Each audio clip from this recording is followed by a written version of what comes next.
White Australia policy, a White Australia approach to immigration, and a final solution, as he put it, to the immigration question, which he said would be a plebiscite of Australians to see what they think about whether Muslims in particular should be allowed into Australia.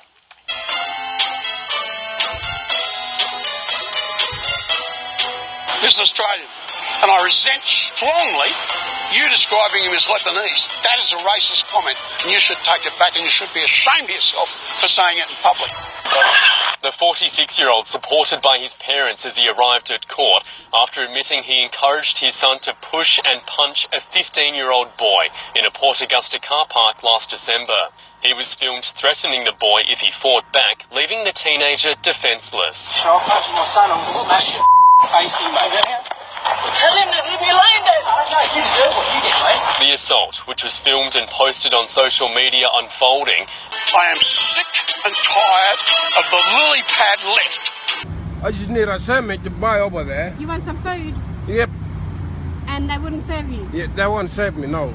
One of the sisters is obviously black, the other is white. The Alma twins come from a mixed-race family in the UK. Maria has taken after her half-Jamaican mum, with dark skin and brown eyes and curly dark hair. But Lucy got her dad's fair skin, good on her, along with straight...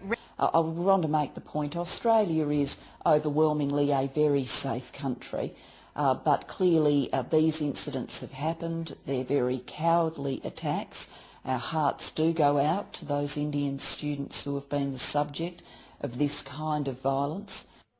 Could I just ask a straight question? Would you accept that these attacks that have been taking place are racist in nature? Would you accept that? The advice from our police has been that they do not believe that race is a motivation in the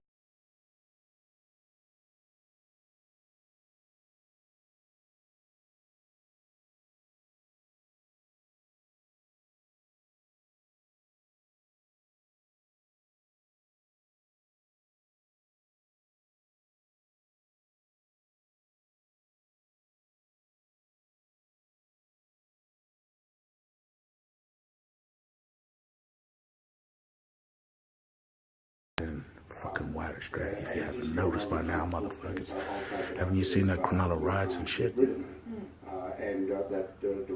These dumb motherfuckers up here trying to make excuses. And one of the regret, of course, was the fellow who, it turned out, was giving false information, incorrect information to Mr. They're inherently racist, like it's deeply embedded within their motherfucking genome, DNA, and all that shit. You gotta, all you gotta do is look at history. There's one fucking video that's out at the moment that I'm about to let you watch, then I'll comment later on this shit. Australia, the lucky country. Plentiful land, diverse climates, rich natural resources, a land built on the dream of a perfectly equal society for all men. Terms and conditions applied. Equal society was for whites only. Excluded Aboriginal people, Asians, Africans, Pacific Islanders and all other non-white races. The White Australia policy was designed to keep Australia white. A key advisor to the British government, Haggard believes the empire will be strengthened by a large-scale migration of Britons to the vast continent of Australia. Australians will become the young of the British. For Haggard, the British Empire was the great house with many empty rooms, and Australia was one of the biggest and emptiest of the rooms. And Bryder Haggard wanted the British race to fill all of the rooms so it could maintain itself in this vast house. And Australia had to be filled. Not only will the British pay for the scheme, but Australia will gain the people it needs to populate lands left empty by the removal of Indigenous Australians.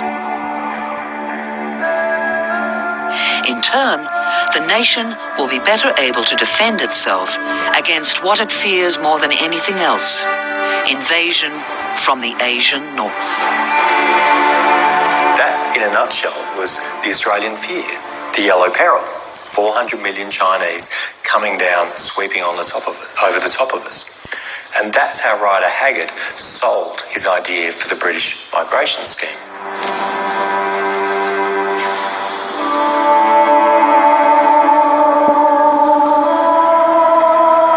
The war to end all wars is finally over.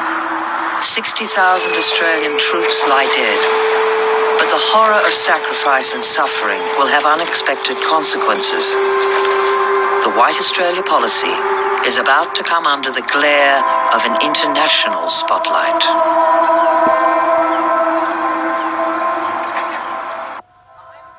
It's 1919, and now the Labour firebrand, Billy Hughes, is the nation's Prime Minister. At Federation, he called for a ban on all migrants who weren't white.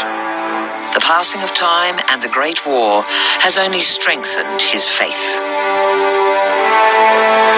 Hughes was a remarkable character, small, deaf, but fiercely determined, a union leader.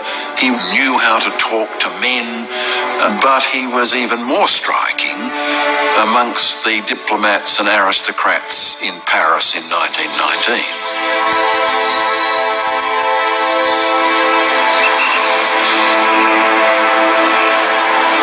The Paris Peace Conference will create a new world order. Out of the ashes of the Great War, a League of Nations will be born to secure peace for generations to come. In the cool January air, 72 delegates from 32 nations gather to begin 6 months of negotiations. The Big Four, America, Britain, France, and Italy, hope to dictate proceedings. But there's now a new world power taking their place at the top table. The Japanese saw themselves as being the leader of Asia. And that was where the Japanese were heading. And certainly by 1919, because of the fact that Japan was selected as one of the 5 great powers, that sort of sentiment or the feeling was being confirmed by the Western great powers. They expected to be accepted as a civilised people. And they found, having jumped through all the hoops, there was one hoop they could never jump through, and that is they weren't white. The Japanese delegation, led by Baron Makino Nobuaki, has a very clear wish. They want racial equality enshrined into this new world order. It's a demand that could threaten the entire League of Nations and even make Australia's immigration policies illegal under international law. There were a number of political pressure groups back in Japan demanding that the racial equality clause had to be a condition of Japan's acceptance of the creation of the League of Nations. So the Japanese delegates in Paris were put under enormous pressure from very powerful and influential lobbying groups in Japan in order to succeed on the racial equality negotiations.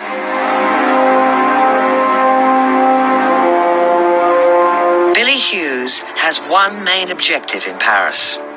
He links the death of 60,000 diggers to the preservation of empire and white Australia. Anything that questions this assertion will be rejected out of hand. Japan's racial equality proposal is unacceptable. Hughes would insist that if there was any consideration of a racial equality clause, that the Australian delegation would leave Versailles, bag and baggage.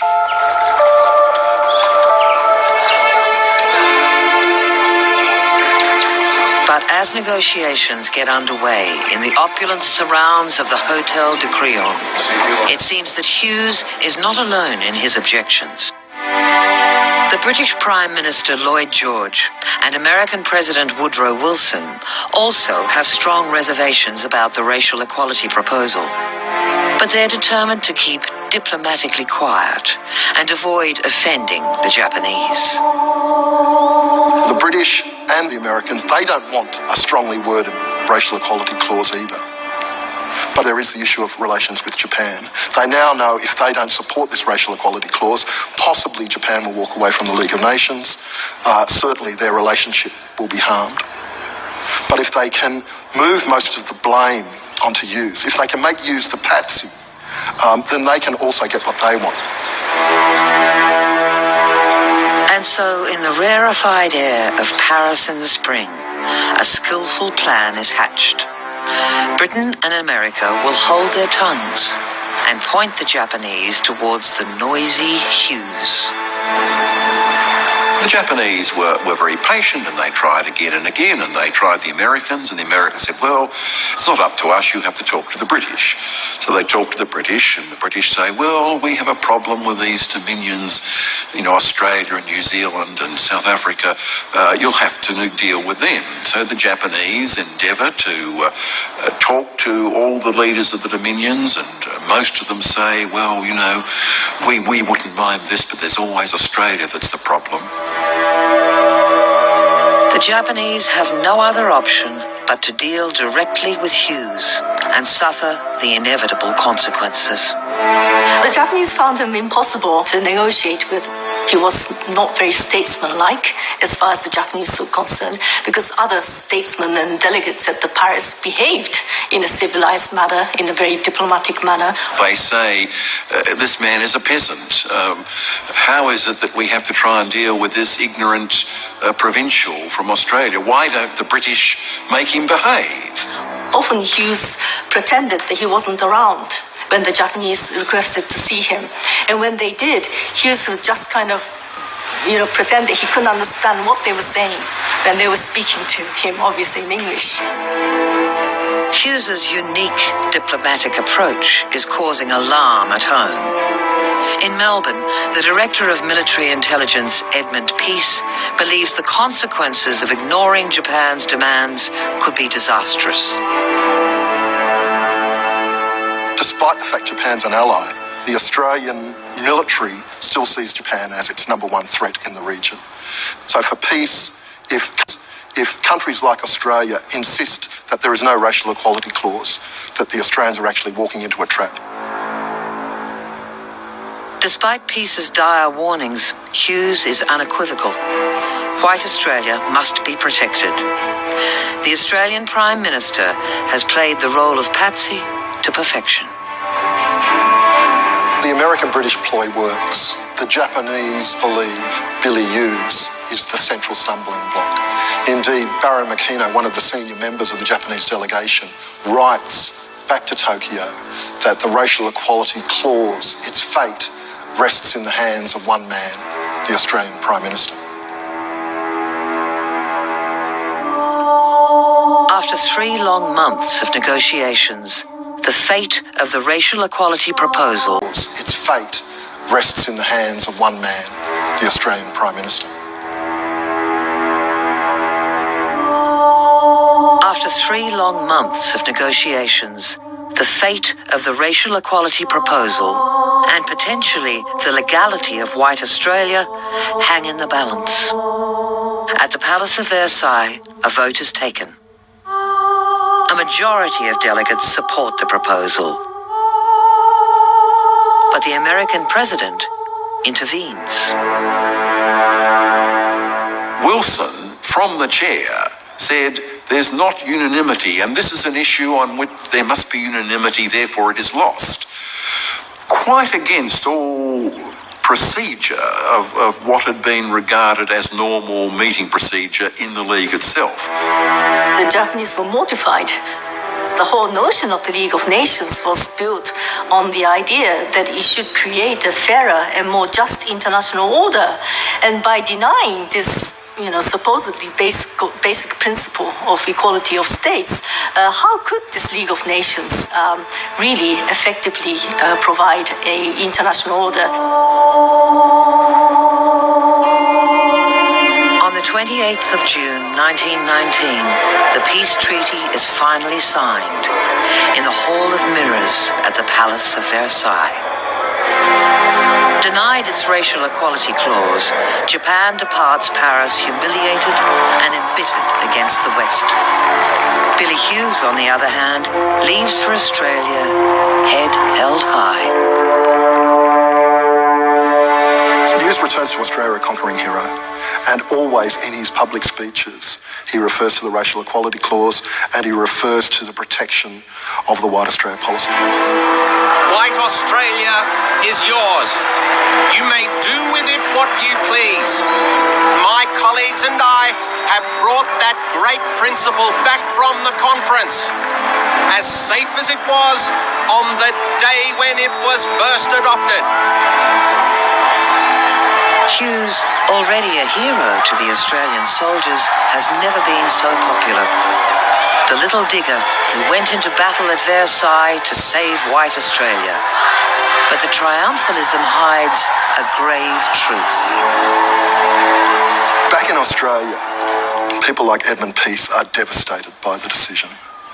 They're devastated because Australia leaves Paris as Japan's #1 enemy in the region.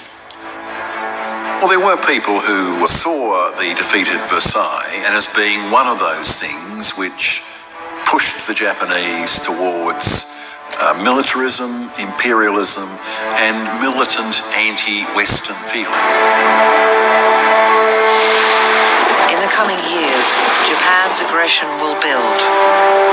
Ironically, by protecting its borders and the dream of a white utopia, Australia has helped sow the seeds for its darkest fears to be realised. New border force that's being created. I mean, what is wrong with that? How might that corrupt or distort an organisation? They closed the wall. It depends on the attitude of the officer receiving the ministerial. A lot of people died over these motherfuckers trying to protect their skin color. We did nothing improper here in the Parliament today. Yeah, so they was asking for racial equality, and they got a fucking nuclear bomb dropped on their ass. The Fairfax report says that. So that's the truth behind all that war, Pearl Harbor and all that shit, man. The Japanese wanted some racial equality.